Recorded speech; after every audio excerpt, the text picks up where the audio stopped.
The sharp smell of burning charcoal and bourbon-glazed ribs spread through the heavy July air of Atlanta's most exclusive neighborhood as the sprawling backyard behind the Caldwell Mansion, 2 acres, with perfectly manicured lawns, walkways paved with stone, imported from Italy, and a custom-built gazebo once featured in Southern Living, filled with 40 guests drifting between buffet tables and an Olympic-sized pool. I stood by the drink table, holding a glass of wine I hadn't touched in 20 minutes, watching my husband work the crowd like a king, wearing the pale blue floral dress Grant had chosen for me 3 years ago, because it made me look appropriate for a CEO's wife, a dress he called dated and sloppy today, but that I wore anyway.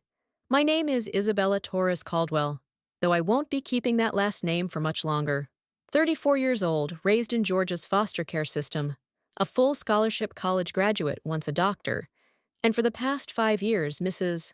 Grant Caldwell, wife of the CEO of Caldwell Logistics, a woman expected to smile beautifully at charity galas and never ask how the donation money is actually used.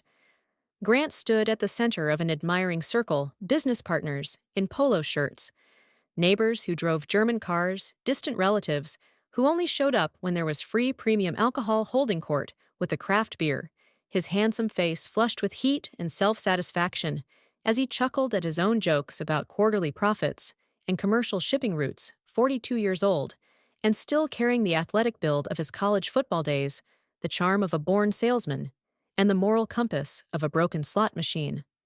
Seated in the most prominent spot under the veranda was Barbara Caldwell, my mother-in-law, perched in a white wicker chair like a duchess surveying her domain, wearing her signature Chanel suit and Dior sunglasses. Despite the 90-degree heat, her silver hair styled into a queenly helmet. And behind those dark lenses, I could feel her contempt tracking my every movement, the same look she gave me the first time Grant brought me home 6 years ago, when she said not to me, but about me, as if I were a piece of furniture being appraised, an orphan. How generous of you, Grant, a judgment she never let go of, because my existence kept her son from marrying Lillian Harrington, the blue-blooded heiress of the Harrington textile dynasty she had chosen for him long before I inconveniently appeared with a scholarship degree and no inherited wealth whatsoever. Grant, at least in the beginning, had been different, calling me a rare gem, saying my intelligence and independence were what drew him in convincing me to give up my medical career shortly after we married, because a CEO like him needs a wife who can support him full-time, and I agreed because I loved him and believed we were building something bigger together, transitioning into running the familiar charitable foundation of the CEO's wives, a position with no salary, but a workload that consumed just as much time, energy, and political finesse as any boardroom, managing the household from staff schedules and expenses to maintenance, while turning every dinner into an opportunity for goodwill, organizing fundraisers, strategic BBQs, and receptions that looked casual, but were meticulously designed to connect Grant with the right people at the right time, learning to stand just behind him at events, smile on cue, step back at the right moment, and speak only when it benefited him, memorizing the names of partners' spouses and children, noting small details about their preferences and weaknesses, and whispering to Grant exactly where to begin each conversation, knowing his success didn't happen by accident, but was built on thousands of small decisions I was never credited for. Yet slowly, Grant began to treat those contributions as a given early praise, fading into silence and then into soft dismissals. You don't understand my pressure. You just stay at home. You're lucky I provide for you, forgetting that I was the one who helped him construct the flawless image of a successful family man. The image that made partners trust him enough to sign major deals until my quiet presence behind the scenes was treated like air, always there, until people forget that, without it, everything collapses. Of course, the party was Barbara's idea. A summer gathering, she called it, insisting we host it despite the barely concealed hostility between Grant and me. I knew exactly what it was, a stage carefully constructed for a performance I had been waiting 3 months to see. The shift in Grant's behavior had begun slowly, so gradually, that I convinced myself I was imagining problems that didn't exist. He started staying at work later, coming home after midnight, with explanations about extended investor meetings or site visits that required his personal attention. When I asked about his day, hoping to preserve some sense of connection between husband and wife, for the future we were supposedly building together, his answers became shorter and less detailed, as if he were editing information rather than sharing his life with me. His phone habits changed noticeably. The phone that once lay casually on the kitchen counter while he showered now never left his hand, always face down on every surface, always locked with a password I didn't know, and never asked for. And when notifications arrived during dinner, he would glance at the screen and smile in a way that made it clear those messages were more interesting than our conversation. And then I found the hotel receipt in the pocket of Grant's suit jacket while sorting laundry, the Ritz-Carlton Presidential Suite, 2-night stay, charged to a Caldwell Logistics corporate card. The date painfully specific, the weekend of our 5th wedding anniversary. The same weekend Grant told me he was attending a logistics conference in Birmingham. I called the hotel pretending to be an executive assistant, quickly confirming an expense report. And the receptionist was helpful, even mentioning the champagne and strawberries Mr. Caldwell had requested for his guest on Friday night. And when I asked whether Mrs. Caldwell had enjoyed them, there was a pause before she carefully replied. The woman accompanying Mr. Caldwell seemed very pleased. Yes. I didn't confront Grant because I learned in foster care that confrontation without leverage is just noise. It makes you feel better for 5 minutes, and then you lose everything. So instead, I went to my laptop and opened a spreadsheet, something I had perfected in my 5 years as Grant's wife. I hired Ryan Whitaker, a private investigator, specializing in domestic cases, a former police detective with deep connections, and the retainer drained the savings I had set aside before entering this marriage. But the photos he delivered 2 weeks later, Grant and Avery Langford dining at Canoe, strolling through Piedmont Park, entering her apartment building at 11 p.m. on a Tuesday, were worth every dollar. Still, an affair alone wasn't enough. Georgia is a no-fault divorce state, and the prenuptial agreement Barbara had insisted on would leave me with almost nothing, so I needed something bigger, something capable of collapsing the entire structure of the life Grant had so carefully built. So I hired Sterling and Associates, a forensic accounting firm. He had once been my patient. They owed me a favor. I had caught the early signs of a stroke and intervened before it became something far worse, and he had handed me his business card with a promise to always help when I called. I collected on that favor and asked them to examine Caldwell Logistics with a level of scrutiny usually reserved for Ponzi-style fraud cases. What they found went far beyond even my suspicions. Gambling debts, the mistress's penthouse, embezzlement of pension funds, forged signatures, tax fraud. It was a house of cards built on a foundation of lies, and Grant had gotten away with it because everyone assumed his wife was too stupid to read a balance sheet. I sat alone in the kitchen that night, a cold cup of coffee beside me, opened my laptop, and began searching for divorce attorneys who specialized in financial fraud within marriage. Legal websites kept appearing, reviews, success stories overlapping, until they started to blur before my eyes. I needed someone who wouldn't just end the marriage, but who could recover what had been systematically stolen and prevent Grant from controlling the entire divorce narrative. The name Victoria Ross kept appearing across legal forums and online reviews of complex divorces involving hidden assets. Her website was professional, without being flashy, filled with testimonials that read like victory reports from women who had once stood where I was. One review in particular made me stop. Victoria recovered money my ex-husband swore no longer existed and made him pay for trying to hide it.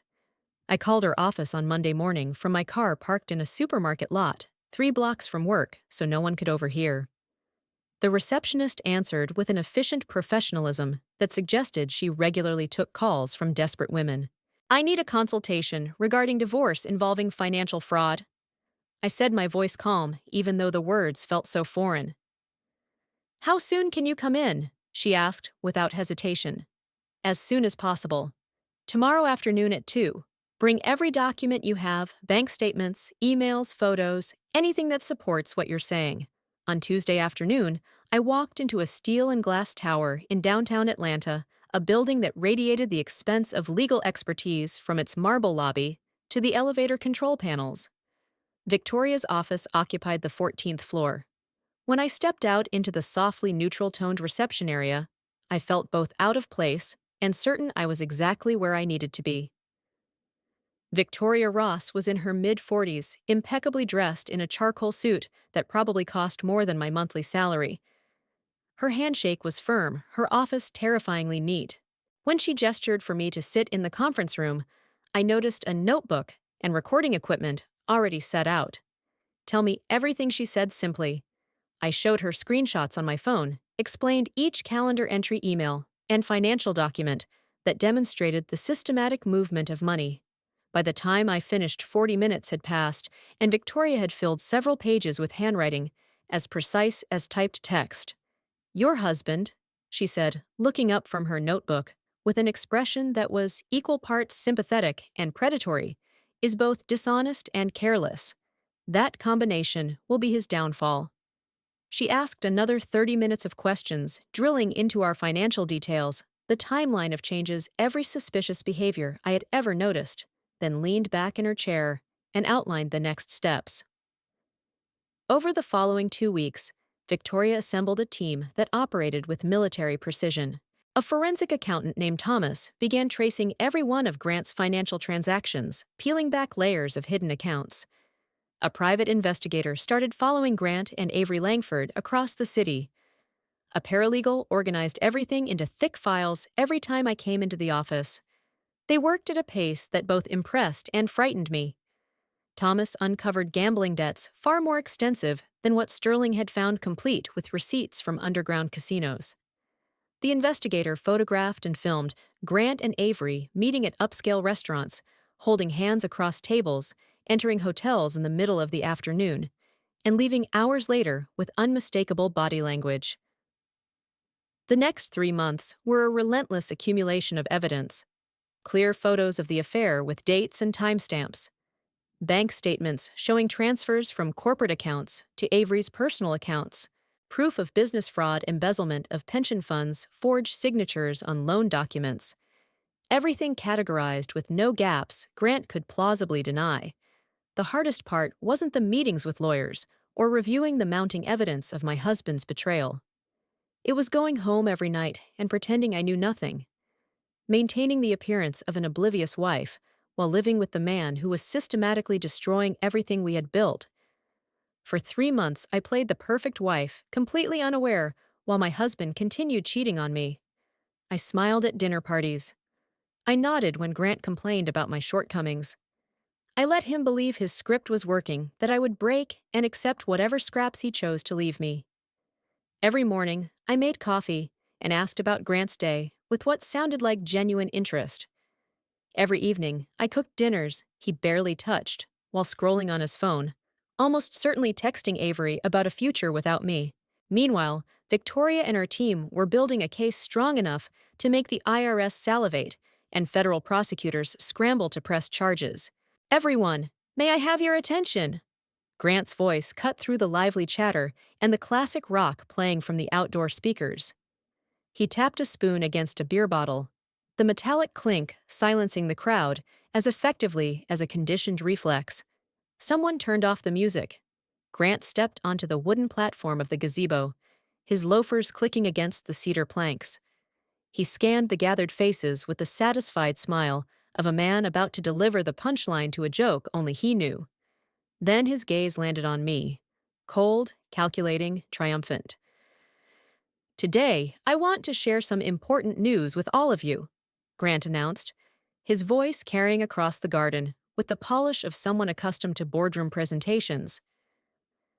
"Everyone here knows that I value excellence in every aspect of my life, my business, my investments, my reputation in this community." I tightened my grip around my wine glass. My heartbeat was steady, calm. I had imagined this moment hundreds of times. "Unfortunately," Grant continued, pausing for effect, "my personal life has recently failed to meet those standards. So I am here to announce that Isabella and I will be getting a divorce." A collective gasp rippled through the crowd. 40 faces turned toward me at once, a carefully staged moment of social theater. Whispers spread like wildfire. Grant raised a hand magnanimously as if granting permission for the shock. Come on, don't act so surprised. I did everything I could to make this marriage work. God knows I tried. But Isabella, he pointed straight at me, his finger like a prosecutor's accusation. She was a burden from the very beginning. She lacks the refinement to support my career at the level I've reached. She's dull, unambitious, and frankly, she embarrasses me every time we attend an important event. I stood perfectly still. No tears, no trembling, no bowed head of shame. I learned long ago, in the third foster home, where the family's biological daughter delighted in watching others be humiliated in public, that the only way to win these games is to refuse to play the role assigned to you. Finally! Barbara sprang to her feet, her body in its Chanel dress nearly vibrating with glee. She began to clap, slowly and deliberately at first, then faster and more enthusiastically. My son deserves so much better than this. I told you from the beginning, Grant, that this girl was not suitable for our family. Thank God you've finally seen the light. Following Barbara's lead, a few of Grant's relatives joined in. Cousin Derek, who had borrowed $50,000 from Caldwell Logistics and never paid it back. Aunt Melissa, who had always looked down on my common background. Then others followed, until applause thundered through the yard, as if celebrating the public destruction of a marriage. Grant's smile spread wider. He was feeding on the energy, basking in the approval. He looked at me with naked anticipation, waiting for the finale of his carefully orchestrated performance. He wanted to see me cry. He wanted to see me beg. He wanted to watch me flee through the back gate in humiliation, while his guests whispered about the greedy orphan girl finally getting what she deserved. He had consulted 3 divorce attorneys. I knew that because I had intercepted the bills. He had prepared a strategy to exploit the prenuptial agreement his mother had insisted on, one that would leave me with almost nothing if I were found at fault in the divorce. He had spent months building a case around my alleged shortcomings, documenting my supposed failures as a wife in a leather notebook his lawyer had recommended. But I didn't cry. I didn't bow my head. I didn't run. Act 5. Instead, I set my glass down on the glass table with a soft clink. I smoothed the hem of my classic dress. And I smiled. It was a bright, genuine smile, one of complete relief. And I watched it hit Grant like a bucket of cold water, instantly extinguishing the triumph on his face. I walked slowly toward the gazebo where Grant was standing, my low heels sinking slightly into the manicured grass with each measured step. Every eye followed my movement. The silence grew so complete, I could hear cicadas buzzing in the oak trees and the distant hum of traffic on Peachtree Street. "You're absolutely right, Grant," I said, my voice clear and steady, carrying to every corner of the backyard. "I completely agree. This marriage has been a burden on both of us." Grant's expression flickered with confusion. This wasn't the script he'd written. I was supposed to cry, to beg, to make a scene that would validate his decision and make him look like the reasonable man finally escaping an inadequate wife. Then I looked up at Grant, with the expression I had practiced for weeks in the bathroom mirror. "Thank you," I said softly. Yet in the heavy silence of the lawn, my voice carried everywhere. "I truly thank you for this gift." Grant's confidence visibly wavered. This wasn't the reaction he had expected. A few guests exchanged uneasy glances, unsure what was happening or how they were supposed to respond. However, I reached beneath the fruit basket on the buffet table, where I had carefully placed an item 2 hours earlier while setting up. "I think you should look at this before we discuss the details of the divorce." I pulled out a large yellow envelope, the kind typically used for legal documents, and handed it to him. "What is this?" Grant snatched it from my hand, the corner of his mouth curling into a contemptuous smile. "A claim for property rights? Don't even dream about it, Isabella. The prenuptial agreement clearly states—" "Open it," I cut in calmly. "This isn't a divorce filing." Grant tore open the envelope with rough, forceful movements, the sound of ripping paper echoing across the silent garden. He pulled out a thick, professionally bound document, its crisp white pages carefully marked with colored tabs. The first page didn't bear the seal of the Fulton County Court. Instead, it carried the logo of Sterling and Associates, financial investigation and forensic accounting. I watched Grant's eyes skim the cover page. The contempt on his face froze, then slowly melted like wax near a flame. His complexion drained in stages, from flushed red with anger to pale pink, then chalk white, and finally a dull gray I had only ever seen on people receiving bad news from a doctor. This is, he stammered, his voice shaking. This is an independent investigation I commissioned 2 months ago, I said, turning not only to Grant, but also to Barbara, and the entire group of guests leaning forward, straining to catch every word. You see, Grant accuses me of being a burden, of being incompetent, of embarrassing him, but this report tells a very different story. I paused, letting the tension rise, watching Grant's hands tremble as he gripped the document. The report shows that you, Grant, are carrying a significant amount of debt, specifically $847,000 in gambling losses accumulated over the past 2 years at an underground poker club in uptown Atlanta, and approximately $2.5 million in expenses related to maintaining the lavish lifestyle you created for your mistress. This time, the crowd's gasp wasn't polite surprise, but the sharp intake of breath that comes just before truly delicious gossip is revealed. Lies! Grant hissed, his hand lifting as if to tear the pages apart. This is defamation. I'll sue you for… Act 6. I smiled, giving a small nod as if I had just received a polite compliment. Thank you, Grant. You're right. Paperwork alone can always be called defamation.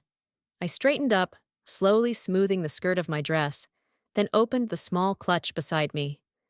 When I took out my phone, a few people in the crowd instinctively leaned forward. They were used to surprise announcements at parties like this. This time, they just didn't know what they were about to see. Since we've decided to tell the whole truth in front of everyone, I continued, my eyes never leaving Grant, I think everyone deserves to see all of it. I tapped the screen lightly. The connection established instantly. The large screens mounted around the garden, normally used to show football games and family photos during holidays, went dark, then lit up again. Not a sentimental slideshow, no cheerful music, just a black background, with white text appearing clearly.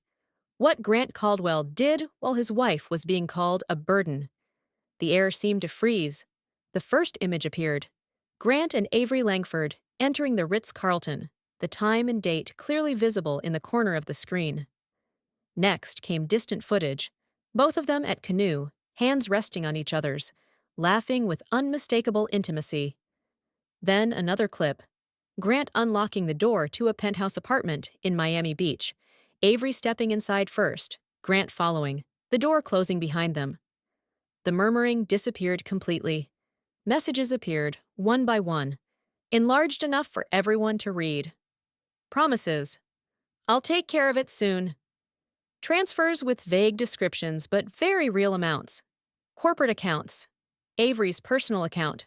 Dates, times, transaction codes. No one spoke. No one laughed. No one clapped. The music was off. A heavy silence settled over the garden, broken only by the faint sound of wind moving through the oak trees nearby. Grant stood frozen, still clutching the sterling report that now looked absurdly useless. His face was ashen, sweat beading on his forehead, even as the afternoon sun softened. Go ahead and tear that copy up if you want, I said casually. I have 17 more at my attorney's office, plus digital copies stored across 3 separate private cloud services. But before you destroy evidence, you might want to look at page 15. I waited as Grant, his hands shaking violently, flipped through the pages with growing desperation. Page 15 contains a detailed transaction history, I continued, my voice carrying the professional tone I once used when presenting audit findings to corporate boards. Transfers from Caldwell Logistics operating account to the personal account of Avery Langford. Your executive assistant. The woman you hired 8 months ago, despite her having no logistics experience and an unverifiable resume, because, as we discovered, most of it was fabricated. I turned to look directly at Barbara, her face pale as spoiled milk. Mrs. Caldwell, did you know that the $2.5 million grant withdrew from the company's employee pension fund, the fund you co-manage as chair of the board, was used to purchase a penthouse apartment in Miami Beach? The deed is in Avery's name, but the payments came from Caldwell Logistics. That's on page 18 if you'd like to verify it. Barbara's crystal wine glass slipped from her hand and shattered on the Italian tile surrounding the pool. Red wine spread like blood across the white stone. $2.5 million? Barbara whispered, her voice breaking. She looked at her son as if watching their house burn to the ground. Grant, tell me this isn't true. Tell me this woman is lying. Mom, don't listen to her! Grant's voice shot upward, panic stripping away the polished exterior of a CEO and revealing the desperation beneath. She's making it up. She hired a fake firm to create false evidence because she's angry I'm leaving her. There's more, I said calmly, savoring the moment more than I probably should have. Look closely, Grant. You'll find copies of the amended tax returns you filed with the IRS. Returns that underreported company revenue for the past 3 years. You did that to conceal the pension fund shortfall you created when you began siphoning money from it. I let that sink in before delivering the final blow. To cover the deficit and hide the embezzlement from auditors, you forged your mother's signature on bank loan applications, 3 loans totaling $1.2 million, all in Barbara Caldwell's name, all secured against company assets, all executed without her consent. I looked at Barbara, then back at Grant. Legally speaking, I said gently but clearly, you have inadvertently made your mother an accomplice to embezzlement, pension, fraud, federal tax evasion, and bank fraud. Sterling's report estimates her potential criminal exposure at— I pretended to check a page I had memorized weeks ago. 7 to 12 years if prosecutors cannot establish her innocence. The garden fell into a silence so deep it felt underwater. Even the cicadas seemed to stop buzzing. I could hear ice clinking against glass in someone's drink 3 tables away. Grant stumbled backward until he hit one of the gazebo's support columns. He looked at his mother, her face twisting as raw terror finally surfaced. He looked at me. He stared at the document in his hands as if it were a living snake. He had been far too confident in my supposed ignorance. He truly believed I was exactly what Barbara had always said I was, an innocent, lucky orphan girl who knew nothing about money beyond spending it on groceries. He had forgotten, or perhaps never truly known, that before I met him at that charity gala 6 years ago, I was a skilled doctor with deep connections across Atlanta. I had also listened to wealthy, devastated women talk about discovering their husbands' affairs, about how they turned the tables and taught those men unforgettable lessons. I quit my job when we married because Grant said he needed my support behind the scenes. I was young and naive then, and I mistook control for love. Isabella, Grant's voice came out hoarse. Why did you do this? Why did you investigate me? Because you wanted a divorce, I said simply. I was just helping you understand exactly which assets we would need to divide. Though I should add that your current assets mostly consist of debt, pending criminal charges, and legal fees in the millions of dollars. That prenuptial agreement you're relying on? It becomes void if either party is convicted of a felony. Your mother's attorney was very thorough with those clauses. That was when we all heard the unmistakable wail of sirens, multiple vehicles racing down the private drive. Grant's eyes went wide. The report slipped from his hands, pages exploding across the ground like oversized scraps of paper, lifting and tumbling in the wind of the storm that had been building all afternoon. 3 Atlanta Police Department cruisers and a black unmarked sedan with federal plates screeched to a halt on the circular drive visible through the garden gate. Doors slammed. 6 officers stepped out, 3 in Atlanta PD uniforms and 3 in dark suits with crisp ties, unmistakably federal agents. They didn't need to search or ask for directions. I had sent them detailed layouts of the property, along with photos of Grant and Barbara.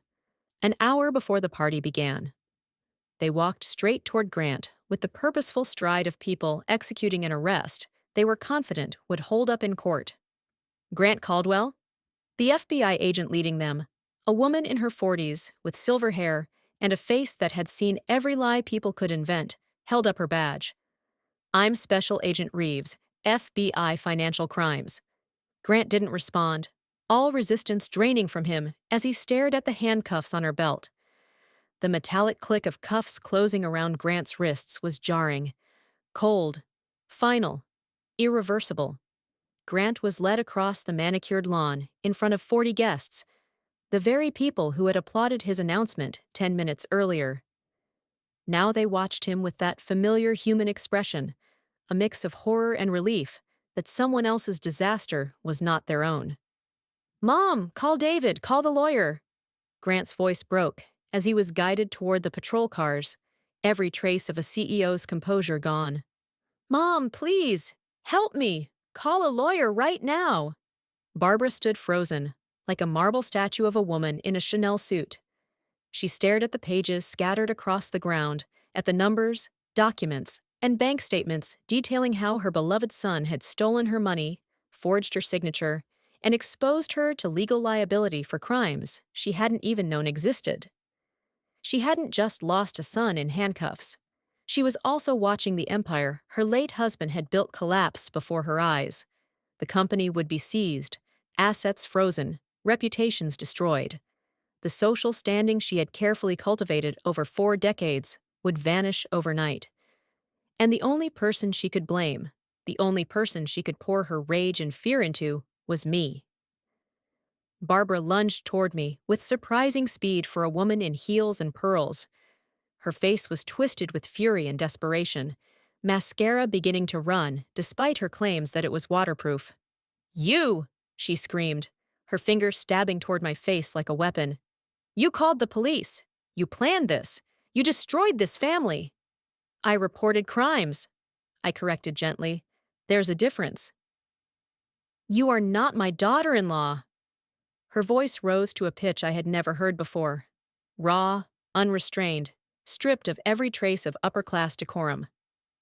"You were never my daughter-in-law. You're a traitor. Arrest her. She's the informant. I looked at this woman who had spent 5 years making sure I knew I wasn't good enough, refined enough, born into the right family. She wasn't angry that her son had committed crimes. She was angry that I had exposed them. That was the core truth of the Caldwell family. Better a beautiful lie than an ugly truth. "You're absolutely right," I said, my voice cold and clear. "I am not your daughter-in-law. The moment Grant announced our divorce in front of these witnesses, I became legally separated." Agent Reeves turned and regarded Barbara with professional assessment. "Mrs. Caldwell," she said, her tone neutral but firm, "we need you to come to the field office. We need to determine whether the signatures on these loan documents were forged or whether you were a willing participant. Until we can establish that you are a victim of identity theft, you are a person of interest in this fraud investigation." Barbara's legs seemed to give out beneath her.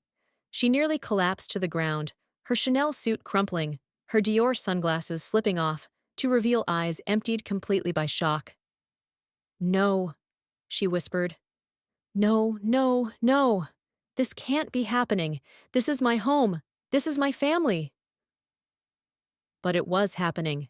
2 officers helped Barbara to her feet and escorted her toward the second patrol car with the same professional courtesy they reserve for people who might be victims or might be accomplices. The barbecue dissolved like sugar in rain.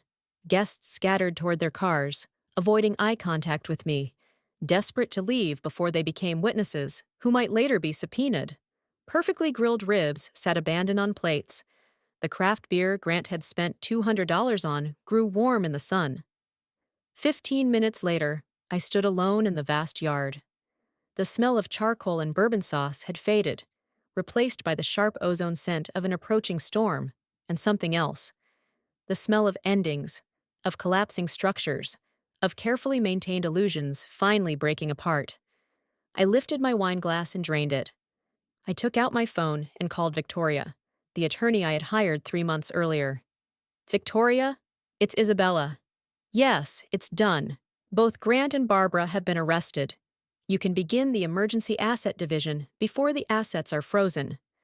Under Georgia law, I'm entitled to 50% of the marital assets accumulated during the marriage before criminal forfeiture proceedings begin. The house is titled in both our names, so we need to move quickly. I paused, listening to Victoria's concise, efficient response. Yes, I have all the documentation. File first thing Monday morning. I ended the call and allowed myself a moment of pure, unfiltered satisfaction. Grant used to call me a burden, but what he never understood was that the real burden was the mountain of secrets and lies he carried. And when that burden was finally lifted, when all those carefully hidden crimes were exposed, they didn't simply disappear. They crushed the man who had been struggling beneath their weight. I walked through the garden gate, leaving the Caldwell estate without looking back. My car was parked on the street, a plain Honda Civic I had bought with my own money, saved from the household allowance Grant gave me, the money he resented providing, because it meant I had a small measure of independence. I slid into the driver's seat and sat there for a moment, both hands resting on the steering wheel, breathing deeply as I felt freedom settle in. 6 months later, I returned to the hospital on a quiet Monday morning. The familiar smell of disinfectant, the cold white glow of fluorescent lights, the sound of gurney wheels rolling down the hall, things I once thought I had left behind forever. A young nurse glanced at my name badge and looked up with a smile. "Welcome back, Dr. Torres." I stood there a few seconds longer than necessary, just to hear those two words again. Not out of nostalgia, but because they still fit me. The money from selling the mansion, the house that had once been used as a backdrop for someone else's ambition, I transferred into a new account. I didn't buy a new car. I didn't move to a luxury neighborhood. I rented a modest office with good light and windows facing an ordinary street. On the door, a small sign read, "Torres Forensic Accounting, no slogan. The fund operated quietly. No launch party, no press." The people who came to me usually carried a hotel receipt, a mismatched statement, a feeling they knew too well, that something was wrong, but they'd been told they were too sensitive. I didn't comfort them with words. I offered them a chair, a glass of water, and a single sentence. "Start from the beginning. We'll let the data speak." My phone buzzed with a news alert. I glanced at the screen. Caldwell Logistics CEO sentenced to 7 years in federal prison for embezzlement and fraud. The defendant's mother avoids charges after cooperating with investigators. I'd read the article. Grant had refused a plea deal, convinced his expensive legal team could get him acquitted. He was wrong. Barbara had provided evidence against him in exchange for immunity, cornering her own son to save herself. The company had been sold to a competitor. The Caldwell name, once prestigious, was now synonymous with scandal. There was a knock on my office door. My first client of the day, a woman who had found a hotel receipt in her husband's car, a CEO who believed his wife knew nothing about money because she had spent 15 years raising their children. "Come in," I called, setting my phone down. The woman stepped in hesitantly, clutching her expensive purse like a shield, her eyes red from crying. I smiled at her. Not the smile I gave Grant at the barbecue. This one was different. This was the smile of someone who had walked through fire and emerged holding a sword. "Please sit," I said. "Tell me everything. Don't leave out a single detail, no matter how small. We'll find the truth together." She sat down and began to speak. Behind her, through my office window, I could see Atlanta stretching out in the afternoon sun. A city full of secrets, full of lies, full of people who think they can hide everything if they're clever enough. They're wrong. Numbers don't lie. Bank records never forget. And the women they underestimated are learning to read the language of money, learning to uncover the truths hidden in spreadsheets and wire transfers. I opened my laptop and started a new file. Grant once called me a burden, but he was wrong. The real burden was the secrets and lies he carried, weighing him down until they finally crushed him. And me? I set it down at that barbecue, walked away lighter than I had ever been, and now I help others do the same. One case at a time, one truth revealed, one woman empowered to stand up. If this story about the power of patience and intelligence left you feeling satisfied, like and subscribe for more inspiring stories. What was your favorite part? Share it in the comments.